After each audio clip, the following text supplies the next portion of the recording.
युधिष्ठिर मुझे बताओ कौन सा राष्ट्र मर जाता है, देश कौन सा मर जाता है।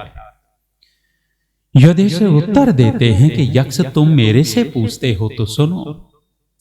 मृतम राष्ट्रम अराजकम, जिस देश का राजा ठीक नहीं होता वो देश मर जाता है। सज्जनों माताओं, देश चलता है राजा से। यथा राजा तथा प्रजा, जैसा राजा होगा उसका देश, उसकी प्रजा वैसी होगी। और किसी समय ये देश विश्व गुरु शिरोमणि पूरी दुनिया का सरताज रहा। ये इतना क्यों रहा विश्व गुरु? क्योंकि इस देश के राजा ठीक थे। राजा अपने राष्ट्र भक्त होते थे, प्रजा वत्सल होते थे, प्रजा के लिए जीवन जीते थे। और जिस दिन से राजा लोग स्वार्थी हुए और केवल अपना विचार करते प्रजा का शोषण करने लगे, तब से देश मरने लग गया था। नेता कोई सामान्य चीज नहीं है। राजनीति बहुत पवित्र शब्द है, पवित्र राजनीति। आज हम इस शब्द को कितना विकृत कर चुके हैं। राज कहते हैं प्रकाश को, विद्या को, ज्ञान को, उन्नति को, समृद्धि को। नीति कहते हैं नयनात नीति, जो समृद्धि की ओर, प्रकाश की ओर, उन्नति की ओर लेकर के जाती हो, उसको राजनीति कहा जाता है। अब इस शब्द को कितना विकृत कर दिया। नेता भी उसको कहते हैं जो अग्रणी होता है, जिसका हम अनुसरण कर सके, उस व्यक्ति को नेता कहा जाता है। हम जिसको आदर्श मान सके, उस व्यक्ति को नेता कहा जाता है। लेकिन आप आज वर्तमान में सोच सकते हो कि हम किसको आदर्श माने? 5000 साल पहले एक विशेष हमारा आदर्श नेता हुआ। आदर्श नेता, नीतिज्ञ व्यक्ति, परम देशभक्त, उसको हम कहेंगे। कौन? योगीराज श्री कृष्ण है। कृष्ण जैसा देशभक्त उस समय का कोई और नहीं आपको दिखाई देगा। थे पिता में भीष्म, लेकिन पितृभक्त थे। अपने पिता को रिझाने के लिए पिता में भीष्म ने वो ब्रह्मचर्य का पालन किया है, राजपाट छोड़ा है। वो देश के लिए नहीं, अपने पिता को रिझाने के लिए था। लेकिन श्री कृष्ण परम देशभक्त हैं। ऐ हिंदू कौम, तू बचेगी कैसे? जो कौम स्वयं अपने महापुरुषों को बदनाम करती हो। मुसलमानों ने अपने मोहम्मद को बदनाम नहीं होने दिया, नहीं किया। ईसाइयों ने अपने ईसा को बदनाम नहीं किया, बदनाम नहीं होने दिया। सिखों ने अपने 10 गुरुओं का मान रखा है। कभी कोई उनके गुरुओं के विषय में एक भी गंदी बात, गलत बात कोई बोल करके तो दिखा देवे। उन्होंने अपने महापुरुषों को बदनाम नहीं किया। लेकिन ये हिंदू कौम अपने महापुरुषों को खुद ही बदनाम करती है। कितनी बड़ी बदनामी है। बड़े बड़े गुरु बनकर के 10 फीट ऊंचे मंच पर बैठ करके हमारे श्री कृष्ण को गालियां देते हैं। आप इनको संत कहते हो, भक्त कहते हो, गुरु कहते हो। जो योगीराज श्री कृष्ण को चोर बताता हो, उसको आप महान कहोगे? ये गुरु लोग गुरु घंटाल हैं। ये हमारी पवित्र आत्मा महापुरुष श्री कृष्ण को चोर भी कहते हैं, जार भी कहते हैं। हमारे समाज के अंदर ये 2 दुर्गुण बड़े गंदे माने जाते हैं, चोरी और जारी। ये चोरी और जारी दोनों के दोनों दोष किसके ऊपर लगाए हैं? श्री कृष्ण को चोर भी कह दिया कि श्री कृष्ण चुराते थे। मक्खन चुराने तक तो फिर भी सहन हो जाए। इन्होंने क्या चोर बनाया? लड़कियों के कपड़े चुराते थे। यही काम था उन महापुरुष को। वे कितने बड़े देशभक्त नीतिज्ञ हैं। यही काम रह गया था कि लड़कियों के कपड़े चुराएंगे। भोगांव में तालाब में लड़कियां स्नान करने गई हुई हों, कपड़े किनारे रख रखे हैं, और कोई ढीठ बेशरम मन चला लड़का उनके कपड़े उठा लेवे लड़कियों को पता लगे कि कपड़े यहां नहीं है, उसने उठा लिए, उनको कहे कि कपड़े दे दे और वो कहे कि निर्वस्त्र बाहर आओ तब दूंगा। गांव मोहल्ले वालों को पता लग जाए कि इस लड़के ने ऐसा ऐसा नीच काम किया है। अब गांव मोहल्ले वाले उसके लिए फूलों की माला गले में डालेंगे या जूतों की माला डालेंगे? कौन सी माला डलेगी, जूतों की या फूलों की? जूतों की माला डलेगी। और ये जूतों की माला डालने वाला काम किसके साथ जोड़ा इन निर्लजों ने? श्री कृष्ण के साथ इतना गंदा काम जोड़ दिया, जिस काम के करने के बाद जूतों की माला समाज डाले।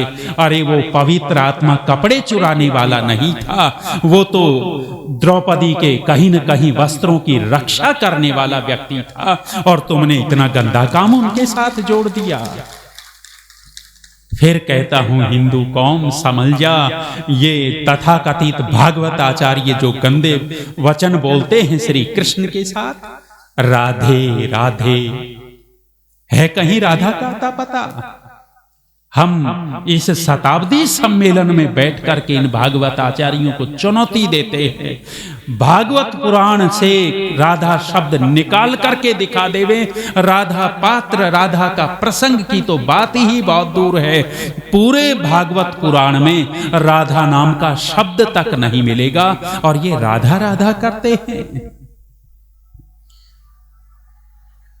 भागवत पुराण का लिखने वाला गोपदेव, उस गोपदेव का भाई जयदेव, जयदेव ने एक उपन्यास लिखा, श्री कृष्ण को उसका नायक बनाया।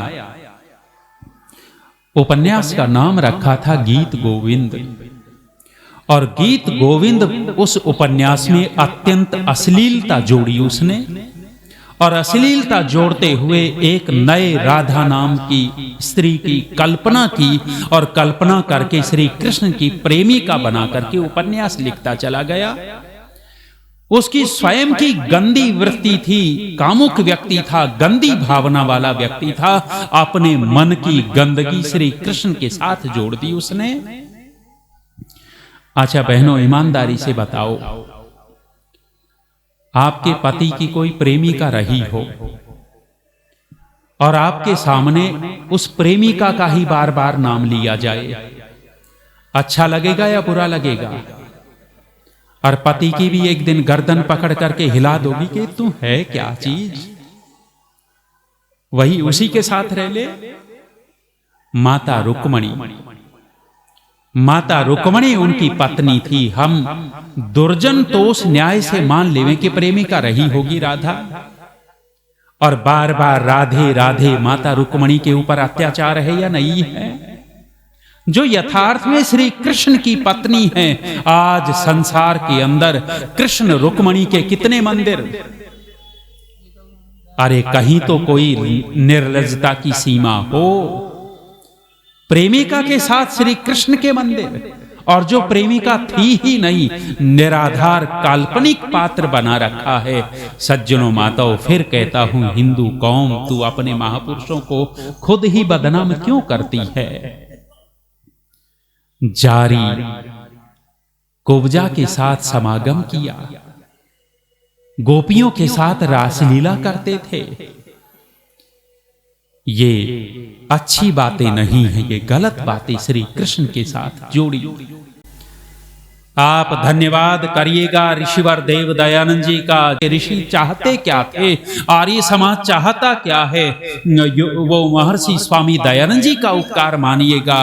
वो ऋषि एक ऐसे हैं, ऐसे महापुरुष हैं जो श्री कृष्ण के वकील बन करके खड़े होते हैं और लिखते हैं कि श्री कृष्ण जैसा महापुरुष, उनका जीवन कैसा था, जिन्होंने जन्म से लेकर के मरण पर्यंत कोई गलत कार्य नहीं किया, कोई दोषपूर्ण कार्य नहीं किया, और उनका जीवन आप्त पुरुषों जैसा था। वो हमारे ऋषि दयानंद उनके विषय में वकील बन करके खड़े होते हैं। और ये साक्षात अविद्या की मूर्तियां जो कथाएं करने बैठी हैं, ये साक्षात अविद्या की मूर्ति से ज्यादा कुछ भी नहीं है। इनको वेद का कुछ अता पता नहीं है, इन्होंने तो केवल और केवल पुराण ही बाचे हैं। श्री कृष्ण हमारे नेता हुए 5000 साल पहले। उन्होंने देखा था कि शिशुपाल चीन से संधि कर रहा है। दूसरा जो जिनका जरासंध नाम का शिशुपाल भी उनका संबंधी रहा। जरासंध ने अनेकों राजाओं को कैद कर रखा था। श्री कृष्ण नीतिज्ञ और देशभक्त हैं, राष्ट्र की सुरक्षा करना चाहते हैं। ऐ हिंदू कौम, तू श्री कृष्ण की नीतियों के अनुसार चलती तो तेरी दुर्गति नहीं होती। और ये दाढ़ी टोपी वाले जो आज इस तरह अकड़ के दिखाई दे रहे हैं, ऐ हिंदू कौम, तू श्री कृष्ण की नीति के अनुसार चलती तो ये तुम्हारे सामने अकड़ करके नहीं चलते, ये तुम्हारे सामने झुक करके चलते। लेकिन तूने श्री कृष्ण की नीतियों को छोड़ा और उसको नचकैया बना करके खुद नाचने लग गए। अजमेर में मैं लगभग 14-15 साल तक रहा। गुरु पूर्णिमा का दिन था। गुरु पूर्णिमा के दिन वहां एक गुरु का प्रवचन होना था। पंडाल बहुत बड़ा लगाया गया था गुरु के लिए। लगभग 70,000 जनसंख्या वहां आई हुई थी उनका प्रवचन सुनने। नाम बहुत फैला हुआ था उनका। तो मैं अपने गुरुकुल के कुछ ब्रह्मचारियों को लेकर के मन में आया कि चलो, सुना बहुत है नाम, आज देखते भी हैं और सुनते भी हैं प्रवचन। मैं ले जाकर के एक किनारे बैठ गया। हम सब के इस तरह के वस्त्र तो अलग से दिखाई दे रहे थे, 10-12 लोग। गुरुजी ने देर बहुत लगाई, जनता के लगभग 2.5 घंटे खराब किए। समय पे आ जाएं तो गुरुत्व कम हो जाता है इनका, जनता का टाइम बर्बाद करते हैं। 2.5 घंटे के बाद मंच पे आया। मंच पे आकर के नाचने लग गया। नाचने लगा तो लगभग 2,500-3 हजार महिलाएं खड़ी होकर के नाचने लग गई। ऋषि दयानंद का अनुयायी होने के नाते मन में पीड़ा जगी। पीड़ा हुई कि अरे, जिस देश का नचकैया गुरु नचकैया हो जाए, जिस देश की क्षत्राणियां नचकैया हो जाए, उस देश को बचाएगा कौन? गुरु नचकैया बनता हो और उनको दूसरों को, शिष्यों को नचकैया बनाता हो, ऐसा गुरु देश को बचाएगा, उपदेश करेगा। मन में पीड़ा हुई। थोड़ी देर के बाद गुरु ने नाचना बंद किया और नाचना बंद करके महिलाओं की ओर इशारा करते हुए वाक्य बोला, बिन फेरे हम तेरे, बिन फेरे हम तेरे। ये सुनते ही मैंने विद्यार्थियों को कहा, हम अब इसका प्रवचन नहीं सुन सकते इतने गंदे आदमी का। आप समझते हो इसका मतलब क्या निकलता है?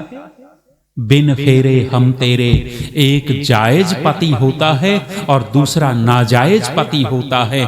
हमारी भारतीय संस्कृति में, भारतीय परंपरा में जायज पति उसको कहते हैं जो अग्नि के सामने पंडित पुरोहित मंत्र बोल करके फेरे दिलवाता है। फेरे ले लेने के बाद उस पति को जायज कहोगे या नाजायज कहोगे? और बिन फेरे वाला पति बनता है तो वो कौन सा पति? ये नाजायज पति। ये कहता है बिन फेरे हम तेरे। मैंने कहा इतने निर्लज्ज व्यक्ति का प्रवचन नहीं सुनेंगे। ऐसा क्यों बोलते हैं? इसलिए बोलते हैं कि कृष्ण के लिए इस तरह की कल्पनाएं कर रखी हैं उन गंदे लोगों ने, गंदी मानसिकता के लोगों ने। आज वो गुरु जोधपुर की जेल में पड़ा हुआ है, निकल नहीं सकता जीवन भर। अच्छे काम भी किए उन्होंने, ईसाइयों के विषय में बहुत अच्छा बोला, वो प्रशंसा है। लेकिन हमारे महापुरुषों के विषय में क्या क्या कर गए। श्री कृष्ण हैं, कृष्ण की नीतियां बड़ी जबरदस्त थी। वो जब किसी को दंड देते थे तो अपराधी को अपराधी घोषित करते थे, तब दंड देते थे। आप गली में बैठे हों, पास में कुत्ता बैठा हो बड़े आराम से, एक डंडा लिए हुए व्यक्ति आए और कुत्ते को डंडा मारे।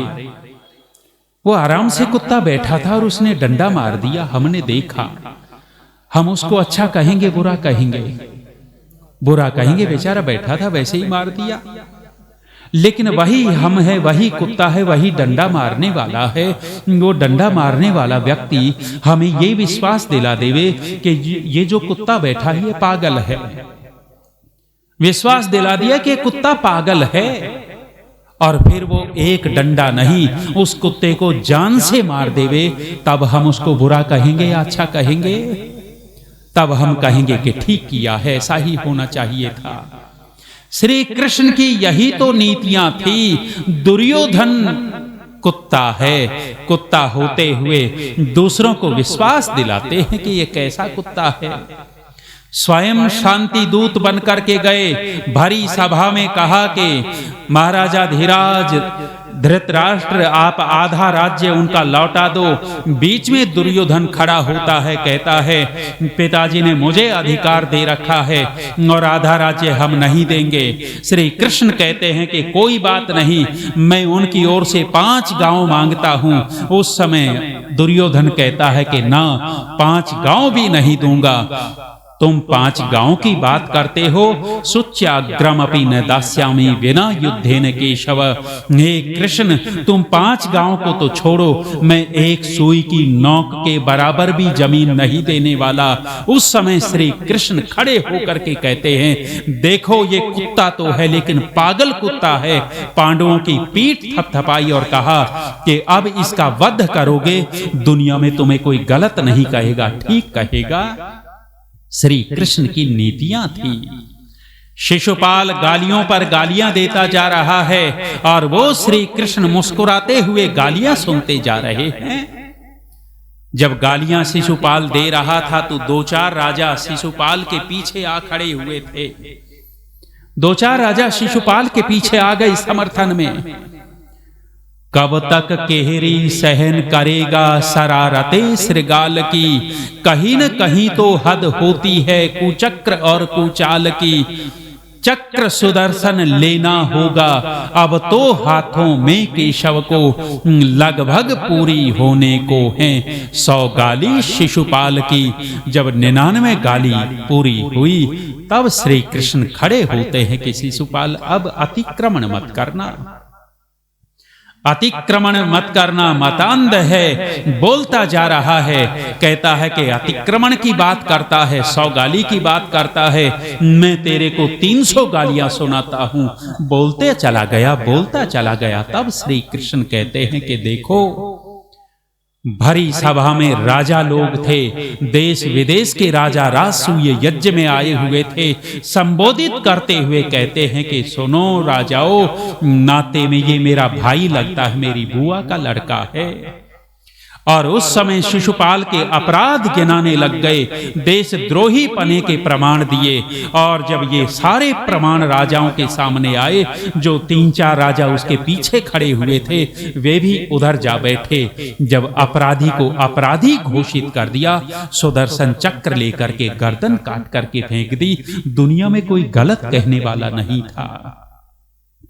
यदि हिंदू कौम उनकी नीतियों को अपनाती तो दुर्गति न होती। श्री कृष्ण ने अपनी नीतियों के आधार पर धर्म की स्थापना कर दी थी, धर्म का राज्य स्थापित कर दिया था। श्री कृष्ण चले गए थे, जाने के बाद राष्ट्र के ऊपर फिर विपत्ति आई थी।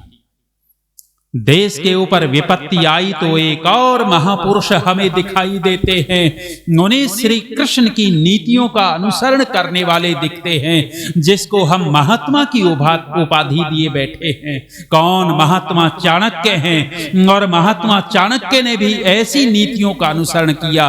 एक अधर्मी जो राजा बना बैठा था, उस अधर्मी राजा को समूल नष्ट किया और एक योग्य व्यक्ति को राजा बनाया। अब यहां एक बात संकेत करता हूं, हमारे देश में जो विचार वैमनस्यता फैलाई जा रही है कि ब्राह्मणों ने अत्याचार किया, ब्राह्मणों ने अत्याचार किया।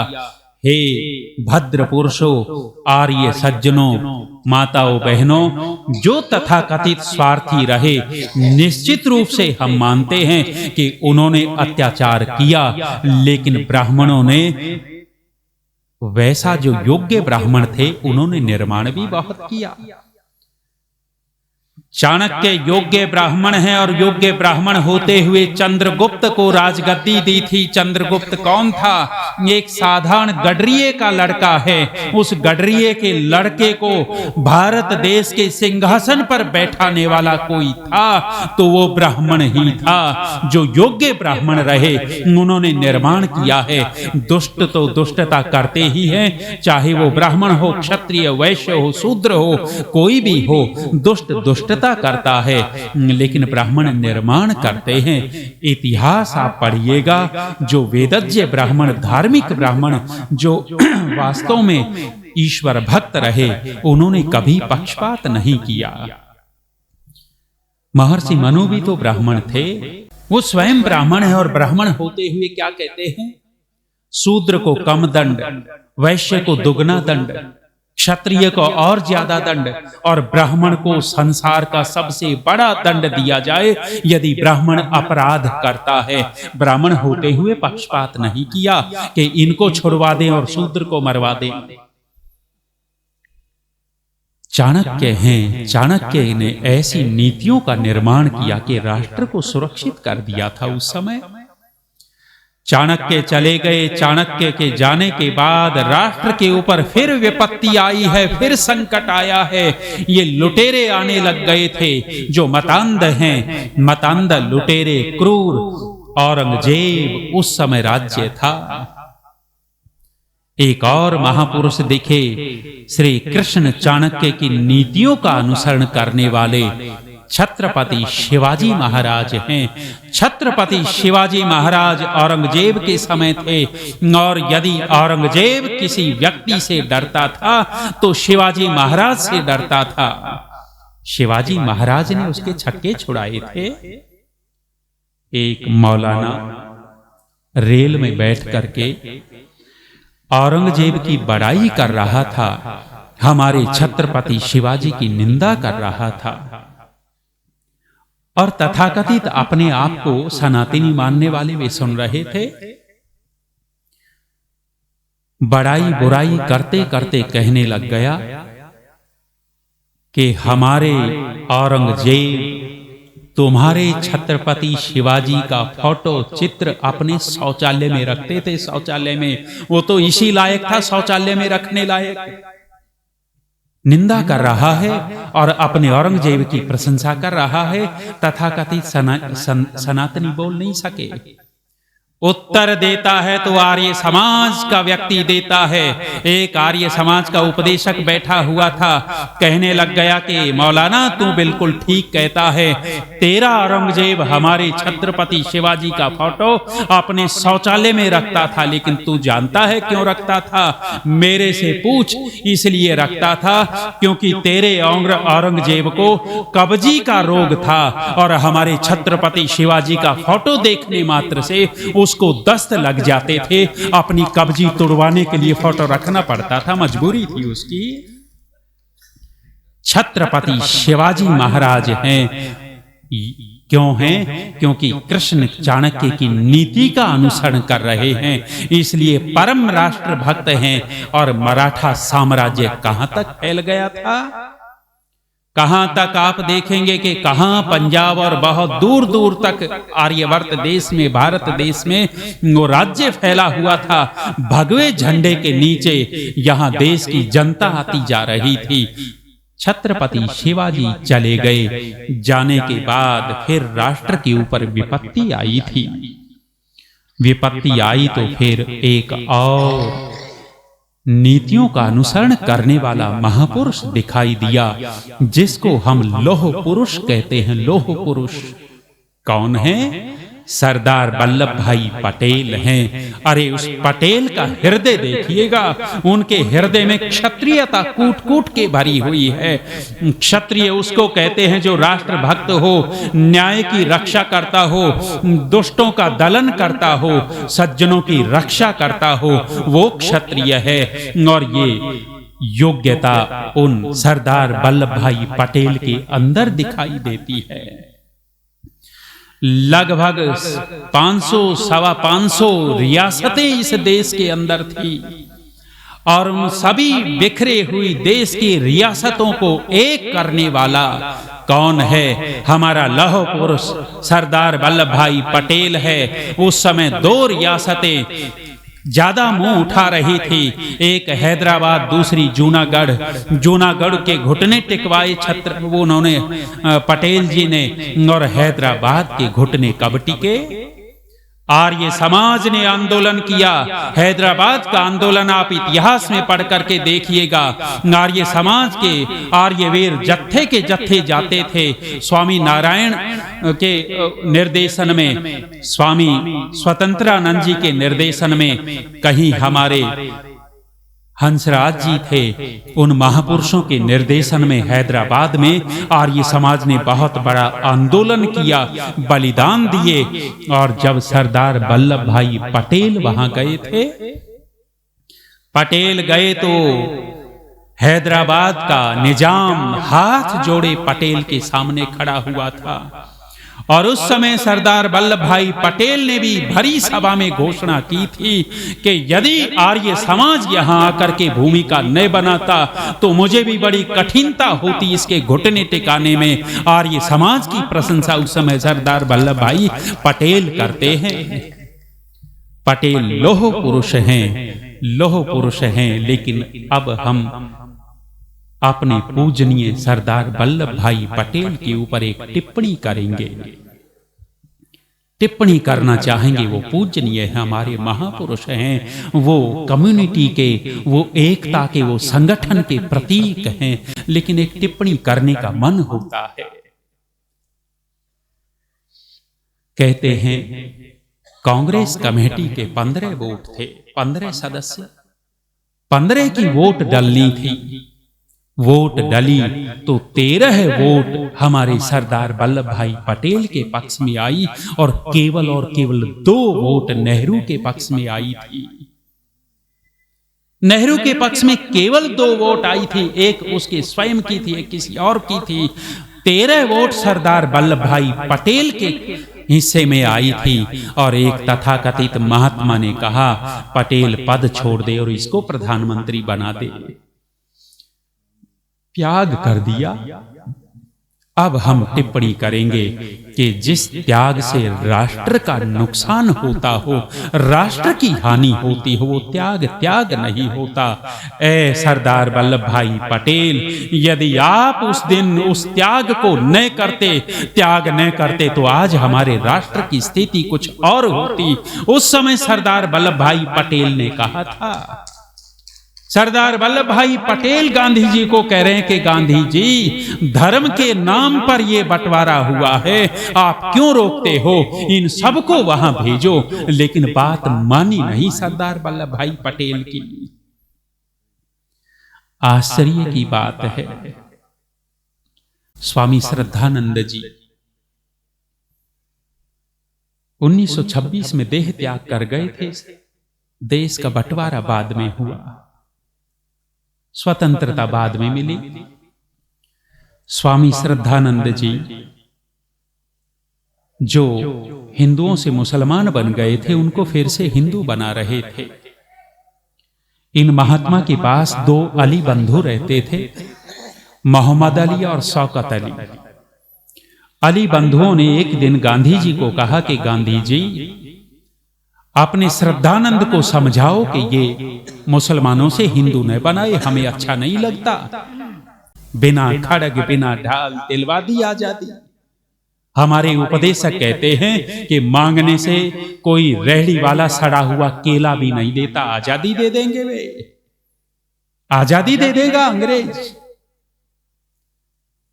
कहा कि इसको कहो कि मुसलमानों से हिंदू न बनाए। तथाकथित महात्मा स्वामी श्रद्धानंद जी को कहते हैं कि श्रद्धानंद, ये काम छोड़ दो, मुसलमानों से हिंदू मत बनाओ।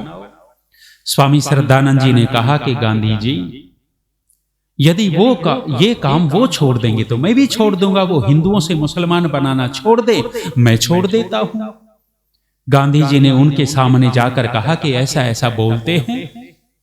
दोनों अली बंधुओं ने कहा कि गांधी जी, ये तो हमारा धर्म है, गैर इस्लाम वालों को इस्लाम में लाना हम कैसे छोड़ दें? गांधी जी ने जब स्वामी श्रद्धानंद जी को बात कही तो स्वामी श्रद्धानंद जी ने भी कहा कि गांधी जी, जब ये काम वो नहीं छोड़ सकते तो मैं कैसे छोड़ सकता हूं कि अपने बिछड़े हुए भाइयों को गले न लगाऊं। मैं अपने बिछड़े हुए भाइयों को गले जरूर लगाऊंगा, वे नहीं छोड़ सकते तो मैं भी नहीं छोड़ सकता। वे केवल और केवल इन मुसलमानों की चापलूस बने रहे। पटेल जी ने कहा था कि गांधी जी, धर्म के नाम पर बंटवारा हुआ, उनको जाने दो।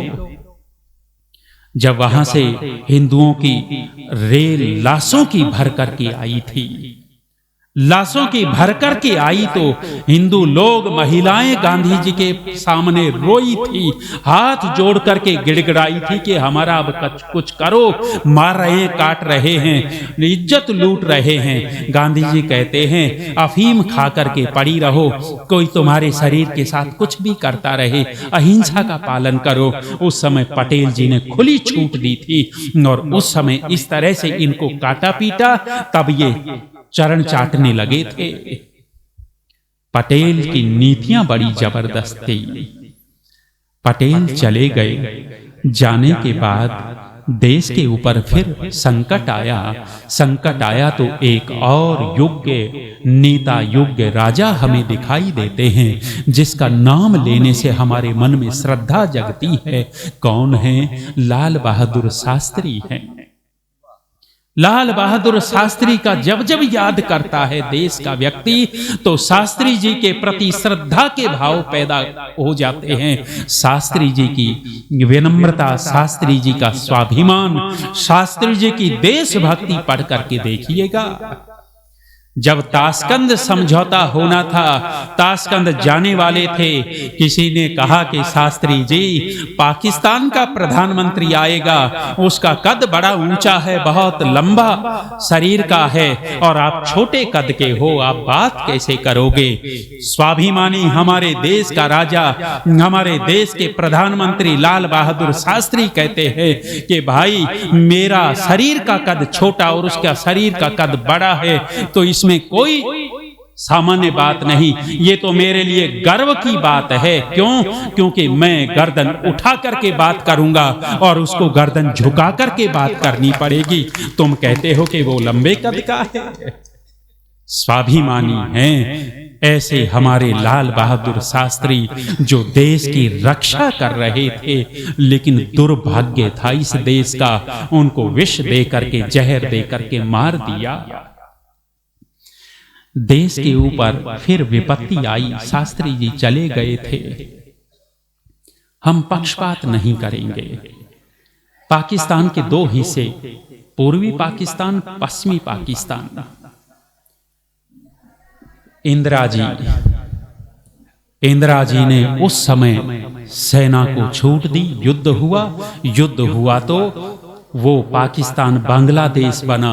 यदि दोनों पाकिस्तान रहते, एक ही का राज रहता, तो बड़े संकट होने थे। इंदिरा जी ने भी अच्छा काम किया, वो भी चली गई।